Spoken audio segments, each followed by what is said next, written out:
So after Alex Pereira versus Khalil Rountree, a lot of people are surprised by how competitive the fight was in the first few rounds, including myself, but I'm here to explain what the method was for Alex Pereira in that fight and why it was so smart. For a bit of context, even though Khalil Rountree's never fought at Alex Pereira's level and has never been at Alex Pereira's level, he is very explosive and very, very dangerous with his hands. So regardless of who his opponent is, they've got to be very, very careful when they're on the feet with him, because at any moment they could be put out. However, one of the big issues Khalil Rountree's had in his career is his gas tank. He has a tendency to throw too much and too hard early on, to the point where he starts to gas out in the later stages of the fight. And that's exactly what we saw against Marcin Prachnio and Dustin Jacoby.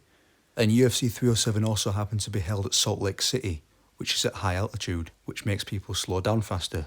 So the fight actually begins, and watching it live I thought that Alex Pereira was actually just being outstruck by Rountree in this first round. But watching it closer as the fight went on, it started to make more sense. Rountree had this bad habit of fighting in sudden bursts, where he'd load up with every punch. So Pereira's plan was simply just to stand right in front of Rountree, allow him to throw so he could move back, avoid the punches, and then move straight forwards again. By the end of the first round, Pereira had barely thrown anything, but regardless we can see Rountree looking very exhausted in between rounds. Round 2 begins and the exact same thing happens. Pereira is still being patient and Rountree is still throwing hard. And as the fight goes on, Pereira seems to get even better at blocking every punch that Rountree's throwing. Now, there was a moment where Alex almost got dropped by missing a head kick, so he got clipped on the back of the head. And Pereira couldn't let that stop his momentum, so he continued to do the exact same thing as he'd been doing before, backing Khalil against the cage till the end of the round. Round 3 begins and Khalil's almost immediately on the back foot, and Alex is starting to open up a bit more. Alex knew that not only was this Khalil's first time on the big stage, this was also his first time in a 5-rounder, and his first time in a main event, which combined with the fear factor of Alex Pereira's power would have all contributed to Rountree slowing down. At the end of round 3, Alex's punches seemed to have more effect on Rountree, which led to Pereira smelling blood and having his first sustained attack of the fight. What this showed Rountree is that Pereira had only been fighting on second gear for most of the fight, and now Pereira would start to turn up. We saw a very exhausted Rountree going into the 4th round, and what followed is one of my favourite rounds that I've seen in the sport.